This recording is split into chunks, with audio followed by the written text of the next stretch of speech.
Welcome to the Deep Dive. Today, we're diving into executive branding, and we've got something special, an exclusive first look at an outline for Martin Rowinski's new book on the topic. Talk about getting ahead of the curve. Really, definitely ahead of the curve. I think this is so relevant now. It is. I mean, the business world's just so competitive these days. It's not enough to just have skills anymore. You really need to stand out, make an impact. And it's not just for like CEOs and top execs anymore either, right? Exactly. It's for everyone. I feel like anyone who wants to move up, like no matter where you are in your career, executive branding matters. Absolutely. It's really evolved from, that kind of traditional idea of personal branding. Think about it. How you're perceived, it doesn't just affect like your next job, it's your influence, your power to get things done, even within your own company. Okay, so let's break this down. When we say executive branding, what are we actually talking about? What does that mean? It's more than just having a nice LinkedIn profile. Yeah, right. It's bigger. Think of it like this. It's strategically building your professional reputation, almost like, a company with a marketing plan. But it's you. You're showcasing your values, your expertise, but in a very targeted way to reach the people you want to reach. So almost like a personal brand promise, but for your career. Yes. And like any promise, it's got to be genuine, right? One thing this outline really hits on is that knowing yourself, like really knowing your values, it's foundational. What do you stand for? What are those core things that drive you? Right, because if you're not being authentic, I feel like people can see right through that. Oh, absolutely. And then you build on that with your expertise. This is where you show not just what you know, but how you've applied it. Achievements, not just your credentials. Okay, so it's one thing to say, I have a degree in X, but it's another to say, here's how I use that knowledge to, solve this problem, or I created this. Exactly, results. Now, visibility is where it gets, well, a little more strategic. It's not about being everywhere, shouting from the rooftops. It's more about being in the right places, where the people who matter to you are paying attention. So speaking at, say, a niche industry conference, Yeah. that's probably more valuable than just kind of randomly posting on, I don't know, every social media platform that exists. It's about quality over quantity. This outline really highlights that. Using platforms effectively, whether that's LinkedIn, your own website, maybe even specific communities online, it all depends on your field, your goals. Okay, that makes sense. Now, the part that always feels a little daunting to me, I guess, reputation. That's built over time, right? It's not something you could just, like, snap your fingers and have. No, and this is where that digital storefront analogy really helps. What you project online, it needs to match who you are offline. Consistency is key. Your actions, your interactions, it all contributes to your reputation. Yeah, it reminds me of that study. I don't remember where I saw it, but they found hiring managers were looking at candidates' social media. So what you put out there, it matters. It's like currency. It takes time to earn that good reputation, but it can be damaged so quickly. This book seems like it's going to dig deep into that, aligning your online self with who you really are. Okay, so we've got some of the basics here, right? Values, expertise, visibility, and reputation, those building blocks. Yeah. But what takes someone's executive brand from good to, like, great? What's the secret sauce? That's where your unique value proposition comes in. It's that special something that makes you stand out. It's what you offer that nobody else can. And from what I've seen, this book actually has exercises to help you pinpoint exactly what that is. Ooh, that's interesting. So it's more than just, your skills or your job title. Does it tie into, like, passions or personal experiences too? That's exactly it. It's about weaving it all together, aligning your professional goals with who you are as a person. That's what creates a brand that feels truly genuine. One thing that stood out to me, the book stresses that executive branding isn't just about climbing the ladder. It's about finding work that you find fulfilling, that aligns with your purpose. Okay, so we know what it is, but how do you actually communicate all of this? I mean, it's not like you're handing out brochures about yourself at, like, networking events, right? This is where storytelling comes in. Think about it. What's more memorable? A list of bullet points on a resume or a captivating story that draws you in? I'm all about a good story. Me too. Yeah. And that's how you connect with people. But how do you make sure your story is compelling, and that it resonates with the right people? Yeah, how do you do that? Well, it starts with knowing your audience. Who are you trying to reach? And what problems do you solve for them? Then it's about crafting a narrative, showcasing your journey, your values, the impact you've made. So it's kind of like a tailored pitch, but instead of selling a product, you're showcasing your expertise, your experience. Yeah, exactly. And that story needs to be consistent. Whether you're speaking at a conference, writing an article, or even just updating your LinkedIn, that core message should shine through. So it's about creating a cohesive narrative no matter where someone encounters you. Now, we can't talk about executive branding without talking about, well, the elephant in the room, the online world. And the king of that jungle, LinkedIn. Hmm. For professionals, I mean, it's practically essential now. It's where you showcase that expertise, connect with people in your field, and share insightful content. What about having your own website? Is that still a thing, or is it all about social media now? It's still relevant, definitely. Think of it as your online home base. Hmm. You control the narrative there, you know. You can go in depth, showcase your portfolio, even offer your services if that's what you do. Okay, so we've got LinkedIn, a website, and then maybe some more specialized platforms depending on like what industry you're in. It all comes back to quality over quantity, remember. It's about choosing the platforms that align with your goals and then using them effectively, not trying to be everywhere at once. So it's better to have like a really strong presence on a few key platforms than to be spread thin across a dozen different ones where you're not really engaging. Exactly. Focus your energy where it matters most. And that brings us to content creation, which is, really at the heart of thought leadership. This is where you really solidify yourself as an expert. So we're talking about writing articles, doing podcasts. Wait, are we talking about ourselves right now? Maybe, could be. Creating webinars, things like that. Exactly. It's about consistently putting out content that's valuable, that positions you as a thought leader, and that provides genuine value to your audience. So not just, posting selfies and vacation photos. No, although those have their place. But in terms of building your professional brand, it's about sharing your knowledge, your insights, your unique perspective. Right. Help people learn something, or see things in a new way. Okay, now strong online presence. Super important, we get that. Yeah. But let's not forget about real-world connections, too. Ah, yes, networking. Though I think a lot of people get this wrong. It's not about just collecting business cards at events. I think you're right. I used to think that's what it was. It's about building genuine relationships, both in person and online. It's about connecting with people who share your interests, supporting each other, building a community. So it's about nurturing those connections, making them authentic, not just trying to get something from someone. Exactly. And remember, relationships take effort. It's about staying in touch, offering support, being a valuable part of that network. So, okay, we've laid a solid foundation here, but how do you take things to that next level? How does someone amplify their executive brand, make it really stand out? Think about thought leadership and public speaking, becoming a go-to speaker at conferences, getting featured in the media. These things can really boost your credibility. It's like taking your expertise and sharing it with a bigger audience, becoming a recognized voice in your field.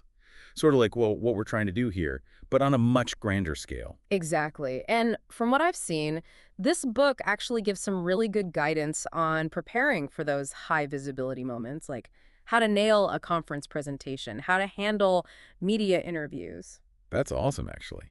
Now, with more visibility comes the need for reputation management, too, which I think that's more than just damage control, right? It's an ongoing process. Think of it like constantly monitoring a news feed about yourself. You're responding to feedback, highlighting positive things that are being said, and staying engaged. So it's about actively shaping the narrative around your brand rather than just reacting to whatever's out there. Yes, but even with the best reputation management, sometimes challenges pop up, crises happen, we all make mistakes, right? Nobody's perfect. Oh, definitely not. Yeah. So how do you deal with those situations when they do happen, without letting them totally derail your brand? The key is integrity and transparency. Address the issue directly, take responsibility where it's needed, and communicate clearly. And this is great. The book actually has real-life examples, case studies of how other execs have handled crises, both well and not so well. That's so valuable. It's like learning from other people's mistakes, hopefully avoiding making those same ones ourselves. Exactly.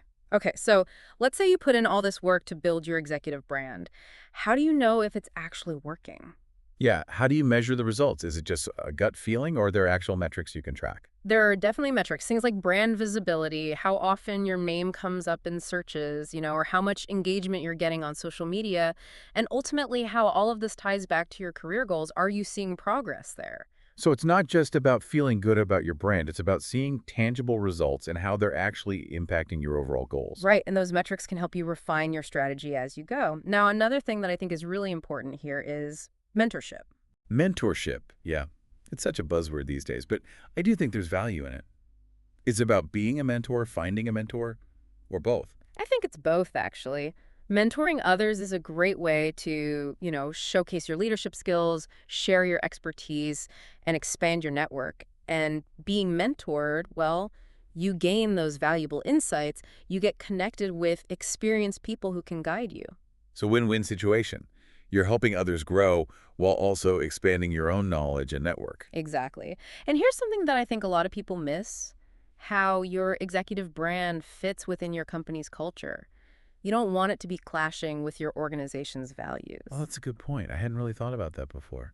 So how do you make sure they complement each other? It's about finding that synergy, You want to demonstrate your commitment to the company while staying true to yourself. So it's like being a brand ambassador for your company, but still maintaining your own personal brand as well. That's a tough balance.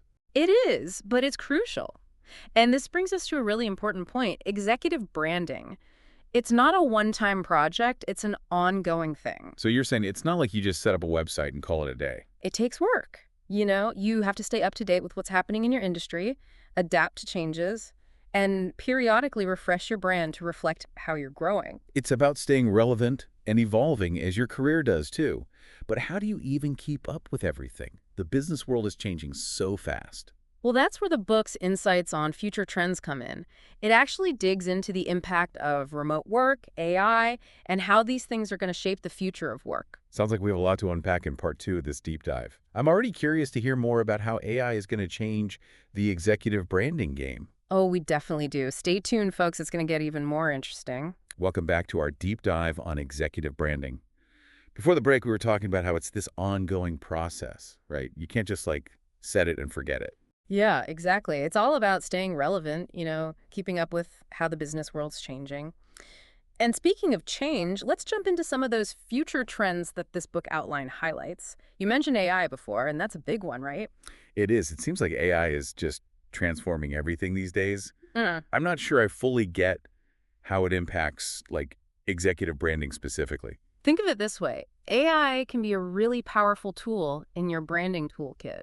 It can analyze data, it can spot trends that we might miss, and it can help you refine your strategy in ways that honestly humans just can't. Like, for example, AI can personalize your messaging so you're reaching the right people with the right message at the right time. So it's almost like having this super smart assistant helping you make your brand as effective as possible. Exactly. But, and this is important, AI is just a tool, right? It can help you, it can enhance your efforts, but it shouldn't replace that human element. Building genuine connections, that's still key. Yeah, I mean, people connect with people, right? No algorithm can replace that. Exactly. Authenticity is key.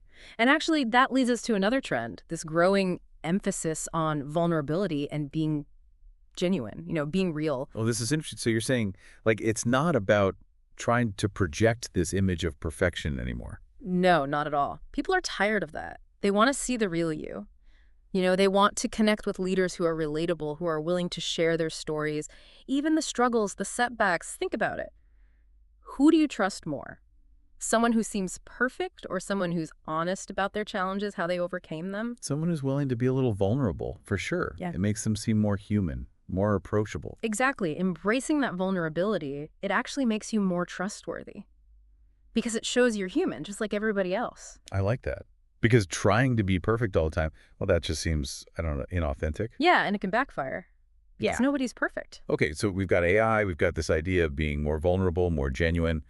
What about the future of executive branding as a whole? Like, where do you see this all heading? I think we're going to see the lines blur even more between personal branding and corporate branding.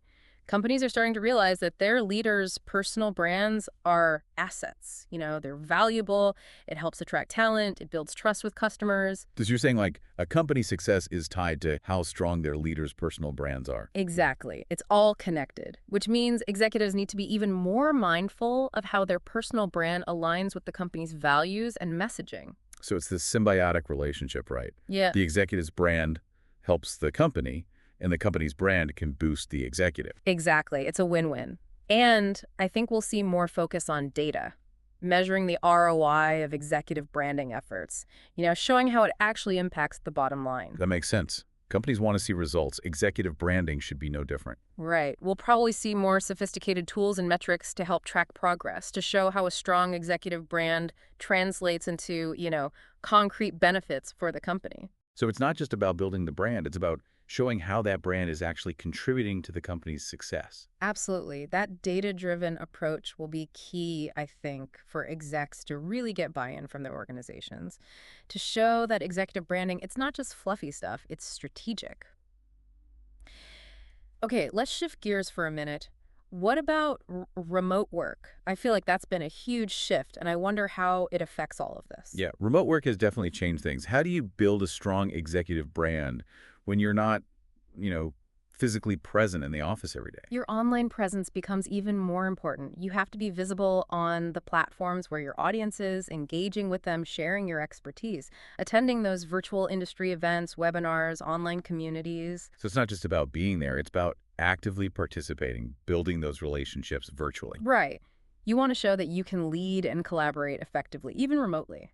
Highlight those projects you've managed, share tips for managing remote teams, and show that you're comfortable with all the tech, the virtual communication tools. So you're saying basically adapt your branding strategy to this new world of remote work.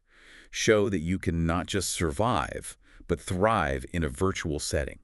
Now, this book we're talking about, it's by Martin Rowinski, right? Yes, Martin Rowinski. He seems like a real thought leader in this space. He does. What else do we know about him? Well, he's the CEO of Boardsy. It's this platform that connects executives with board opportunities. And he wrote The Corporate Matchmaker, so clearly he knows a thing or two about, building a successful career. Yeah, it sounds like he's got a lot of great insights to share. We've covered so much ground here, from those building blocks of executive branding to all these future trends. What are like the key takeaways you want our listeners to walk away with? I think the biggest one is this. Executive branding, it's a journey, not a destination. You have to be willing to put in the effort, adapt to changes, and constantly learn and grow. So it's not like you check it off your to-do list and you're done. Nope. It's about evolving and refining your brand as your career progresses. And don't forget authenticity. People can spot a fake a mile away. Be yourself. Be Be genuine. yourself, be genuine. I love that. What else? Build those relationships. Remember, networking isn't just about collecting contacts, it's about creating meaningful connections that will support you throughout your career. Relationships matter so much. And these days it's easier than ever to connect with people, all over the world. Exactly. And lastly, don't be afraid to experiment. Try new things. The world of executive branding is changing all the time, so stay curious and be open to new ideas and strategies. That like be adaptable, be willing to try new things, and stay ahead of the curve. Exactly. So before we wrap up part 2 of this deep dive, let's bring it back to our listeners. We've given you a lot of info about executive branding, but how do you actually use this? What's one thing you can do, like today, to start building your own executive brand? That's the big question, right? Right, We've covered a lot, but like where do you even start with all of this? I think it starts with, looking inward, self-reflection. Take some time to really think about what your values are, your strengths, what you want to be known for. Like that's the foundation, right? Yeah. Figuring out who you are, what makes you unique, and how you want to present that to the world. Exactly. Once you've got that figured out, then you can start building on it. Crafting that compelling story, figuring out which platforms and strategies will work best for you. So it's about being intentional, strategic, not just like throwing stuff out there and hoping it sticks. And remember, executive branding, it's a marathon, not a sprint. It takes time, it takes work, but it's so worth it in the long run. Absolutely. I mean, a strong executive brand can open so many doors. Yeah. It can help you make a bigger impact, get your ideas heard. And it can bring a sense of purpose to your work, too. When your brand is aligned with your passions and values, well, work becomes more than just a job. It's fulfilling. I love that. It's not just about climbing the ladder. It's about finding work that you truly care about. So, to everyone listening, we'll leave you with this. What's one thing you can do today to start building your executive brand? We'd love to hear your ideas. Share them on social media. Keep this conversation going. Yes, please do. And keep an eye out for Martin Rowinski's book when it comes out. We'll definitely let you know when it's available. Until then, keep learning, keep growing, and keep building your brand. Thanks for joining us on The Deep Dive.